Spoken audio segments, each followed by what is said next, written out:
मध्य प्रदेश के कई जिलों में भारी बारिश के लिए अलर्ट जारी किया गया है। आपको बता दें कि भोपाल, नर्मदापुरम संभाग के जिलों में भारी बारिश की चेतावनी दी गई है। इंदौर में भी अगले 2 दिन में भारी बारिश के आसार नजर आ रहे हैं। वहीं देर रात तक कई इलाकों में बारिश होती रही और अभी भी बारिश के आसार नजर आ रहे हैं। मौसम विभाग ने भी चेतावनी जारी की है। येलो अलर्ट और ऑरेंज अलर्ट कई क्षेत्रों के लिए जारी किया गया है। तो भारी बारिश का अलर्ट, लोगों को बारिश का सामना करना पड़ेगा। और जिस तरह की तस्वीरें कई जगहों से सामने आई हैं, बारिश के बाद जलभराव की स्थिति, कुछ इसी तरह की स्थिति आने वाले 24 घंटे में भी बरकरार रहने वाली है, क्योंकि देर रात तक के कई इलाकों में बारिश होती रही है। और मौसम विभाग ने आने वाले 24 घंटे के लिए भी बारिश का अलर्ट जारी किया है। मध्य प्रदेश के कई जिलों में भारी बारिश के लिए ऑरेंज अलर्ट मौसम विभाग ने जारी कर दिया, जिसमें भोपाल और नर्मदापुरम संभाग के कई जिलों में भारी बारिश की चेतावनी भी दी गई है। और मध्य प्रदेश के साथ साथ छत्तीसगढ़ में भी मानसून का अपडेट आपको दे देते हैं। आज कई इलाकों में हल्की से मध्यम बारिश यहां पर होने वाली है। कुछ इलाकों में गरज चमक के साथ भारी बारिश के भी आसार जताए गए हैं। बता दें कि आकाशीय बिजली गिरने का भी अलर्ट जारी किया गया है। उत्तर छत्तीसगढ़ में निम्न दाब का क्षेत्र बन रहा है, जिसे देखते हुए यह अलर्ट जारी किया गया। और जिस तरह से मौसम विभाग ने आकाशीय बिजली गिरने की चेतावनी जारी की है, इसे देखते हुए IBC 24 भी छत्तीसगढ़ की तमाम जनता से यह अपील करता है कि जिस तरह से बीते दिनों कई हादसे सामने आए हैं, जहां पर लोग बारिश से बचने के लिए पेड़ों के नीचे खड़े हो जाते हैं, ऐसे में आकाशीय बिजली गिरने से कई हादसे हो रहे हैं। आपसे अपील किया जाता है, IBC 24 छत्तीसगढ़ के खास तौर पर तमाम दर्शकों से यह अपील कर रहा है कि आप कभी भी बारिश से बचने के लिए पेड़ के नीचे ना खड़े हों।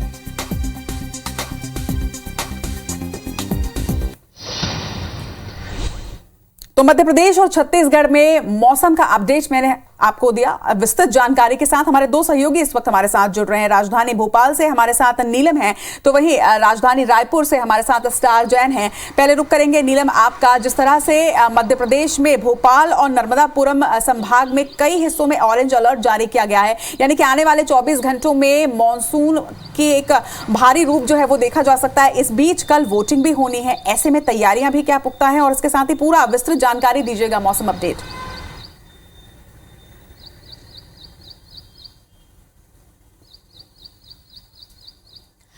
जी रचना, सबसे पहले मैं मध्य प्रदेश के मौसम की जानकारी देना चाहूंगी। मध्य प्रदेश में कल से जो है मानसून पूरी तरीके से सक्रिय हो गया है। बंगाल की खाड़ी के पास जो लो प्रेशर का एरिया बना, उसके असर के चलते मध्य प्रदेश में भारी बारिश इस वक्त देखने को मिल रही है। खासतौर पर जो मध्य प्रदेश का पूर्वी हिस्सा है, यानी कि जबलपुर, सीधी, सिंगरौली, उमरिया, अनूपपुर, कटनी, इसके अलावा पूर्वी दक्षिणी जो हिस्सा है, बालाघाट, सिवनी, छिंदवाड़ा, यहाँ पर जो है भारी बारिश कल भी दर्ज की गई थी। और मौसम विभाग ने आज जो है ऑरेंज अलर्ट जारी किया है यहाँ पर भारी बारिश का। इसके अलावा अगर हम उत्तरी जिलों यानी कि ग्वालियर, चंबल संभाग के जिलों की बात करें, तो यहाँ पर गरज चमक के साथ बारिश का अनुमान है। वहीं पश्चिमी और दक्षिण पश्चिमी जिलों में भी खासतौर पर इंदौर, धार, रतलाम, देवास, यहाँ पर भारी बारिश हो सकती है। बाकी जिलों जो बचे हुए हैं, वहाँ पर गरज चमक के साथ बारिश का अनुमान जताया गया है। मौसम विभाग ने खासतौर पर एक गाइडलाइन भी जारी की है, जहाँ पर जिन जिलों में गरज चमक के साथ भारी बारिश हो रही है, वहाँ पर मौसम विभाग ने लोगों को हिदायत दी है कि उस बारिश के दौरान इलेक्ट्रॉनिक उपकरणों के इस्तेमाल से बचे, 2 पहिया वाहनों से सफर करने से बचे, और किसी भी पेड़ के नीचे खड़े ना हो, क्योंकि इस दौरान जो है पेड़ गिरने की घटनाएं सामने आती हैं। और जो जितना हो सकता है अपने घरों के अंदर या सुरक्षित स्थानों पर जगह ले भारी बारिश के दौरान। ये तो रही बात मानसून की। इसके अलावा अगर हम बात करें वोटिंग की, तो कल जो है पहले चरण की वोटिंग होनी है नगरीय निकाय में। और जिन जिलों में भारी बारिश का अलर्ट जारी किया गया है, खासतौर पर अगर हम देखें जबलपुर, इंदौर, ग्वालियर, खंडवा, सागर, यहाँ पर भारी बारिश का भी अलर्ट है। और यहाँ पर ही पहले चरण की जो है वोटिंग होने जा रही है। हालांकि हर एक जिला प्रशासन का यही कहना है कि बारिश को देखते हुए सभी इंतजाम पुख्ता कर लिए गए हैं, क्योंकि राज्य निर्वाचन आयोग ने पहले ही दिशा निर्देश जारी किए गए थे कि बारिश के सीजन में जब वोटिंग हो रही है, तो सेंटर्स में व्यवस्थाओं को सुनिश्चित किया जाए। सेंटर्स की जो बिल्डिंग्स है, उन पर किसी भी तरह के पानी को लेकर के दिक्कतें ना हो, इसकी खास तौर पर व्यवस्था की जाए, क्योंकि वोटर्स की लंबी लाइन लगेगी। ऐसे में वोटर्स को भी तकलीफ ना हो, और साथ ही साथ जो मतदान कर्मचारी वहां पर ड्यूटी पे तैनात है, उन्हें तकलीफ ना हो। तो ये बातें तो कही जा रही है, पर अब ये देखने वाली बात होगी कि कल जब वोटिंग होती है तो सेंटर्स पर क्या कुछ नजारे देखने को मिलते हैं। वादे तो कहीं किए जा रहे हैं, क्योंकि भोपाल नगर निगम की कल ही पोल खुल गई है। भोपाल में कल अगर हम बात करें तो 5:30 बजे तक करीब 125 मिलीमीटर के आसपास बारिश हुई थी। और इस दौरान शहर के कई प्रमुख प्रमुख सड़कें जो है वहां पर जल भराव देखने को मिला।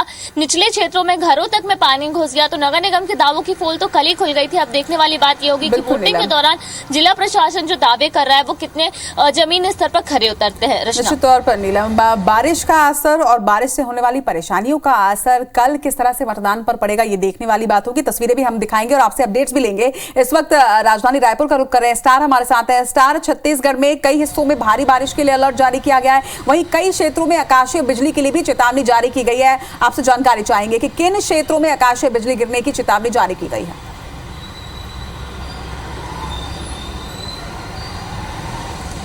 देखिए, छत्तीसगढ़ में इस समय मानसून पूरी तरीके से सक्रिय है, क्योंकि बंगाल की खाड़ी में एक लो प्रेशर सिस्टम बना हुआ है और उसकी वजह से ही छत्तीसगढ़ में मानसून पूरी तरीके से सक्रिय है। छत्तीसगढ़ के अधिकांश जिलों में आज मध्यम बारिश यानी बारिश की चेतावनी दी गई है। हालांकि कुछ संभाग है, जैसे खासकर सरगुजा है, रायपुर है, बिलासपुर है, दुर्ग, ये 4 संभाग है, इनके कुछ जिलों में भारी बारिश की चेतावनी भी दी गई है। और जहां तक थंडर स्टॉर्म यानी आकाशीय बिजली की बात की जा रही है, तो इसका मुख्य क्षेत्र वैसे दुर्ग संभाग और सरगुजा संभाग में ही बताया गया है। लेकिन चूंकि ओवरऑल फोरकास्ट की देखा जाए तो प्रदेश के कई हिस्सों में बारिश रहेगी और भारी बारिश भी देखने को मिल सकती है। तो एक प्रकार से कहा जा सकता है कि मानसून इस समय छत्तीसगढ़ में पूरी तरीके से सक्रिय है यहाँ जी। चलिए, आप दोनों का ही तमाम जानकारी के लिए बहुत बहुत शुक्रिया। तो IBC 24 एक बार फिर से तमाम पर है बैतूल से आठनेर इलाके में लगातार बारिश हो रही है। भारी बारिश से नदी नाले उफान पर हैं। वहीं पुल के ऊपर से कई नदियों का पानी बह रहा है और तस्वीरें भी जिस तरह से सामने आ रही हैं, साफ तौर पर देखा जा सकता है कि नदी नाले यहां पर उफान पर है। लेकिन इसके बावजूद भी कई लोगों की भीड़ वहां पर है। IBC 24 अपने तमाम दर्शकों से अपील करता है कि मानसून के वक्त में जब नदी नाले उफान पर हो तो आप ऐसी जगहों पर जाने से बचें और अगर वहां पर किसी कारणवश आप जा रहे हैं तो भारी सतर्कता आप बरतें, सावधानी वहां पर रखें, क्योंकि ऐसे ही नदी नाले जब उफान पर रहते हैं तो कई हादसों की तस्वीरें भी लगातार हर बार मानसून में सामने आती है। ये एक्सक्लूसिव तस्वीरें हम आपको दिखा रहे हैं बैतूल से, जहां पे भारी बारिश के बाद नदी नाले उफान पे। और ज्यादा जानकारी के लिए हमारे संवाददाता नंद किशोर हमसे जुड़ गए हैं। नंद किशोर, अगर बात करें तो अभी की फिलहाल क्या स्थिति है? देखिए, बीते तकरीबन 12 घंटे हो गए। 12 घंटे से लगातार जिले में बारिश जारी है। बारिश का असर आठनेर क्षेत्र में ज्यादा देखने को मिल रहा है। यहाँ पर कोयलारी और मेंढा छिंदवाड़ा मार्ग जो है, इस पर जो नदी यहाँ से जो गुजरती है, इस नदी में भारी बाढ़ चल रही, जिसकी वजह से पुल के ऊपर से पानी बहता हुआ नजर आ रहा है। बारिश की वजह से कहा जा सकता है कि जिले में यातायात तो प्रभावित हो ही रहा है, साथ साथ स्वास्थ्य सेवाएं भी ज्यादा प्रभावित हो रही है। कहीं ना कहीं बारिश के मौसम में स्वास्थ्य सेवाओं को लेकर ज्यादा चिंता बनी रहती है, क्योंकि बारिश की वजह से लोगों का स्वास्थ्य ज्यादा गड़बड़ होता है। प्रशासन को इस ओर ज्यादा ध्यान देना चाहिए कि स्वास्थ्य सेवाओं पर ज्यादा ध्यान दे, ताकि लोग ज्यादा बीमारी से ग्रसित ना मिल सके।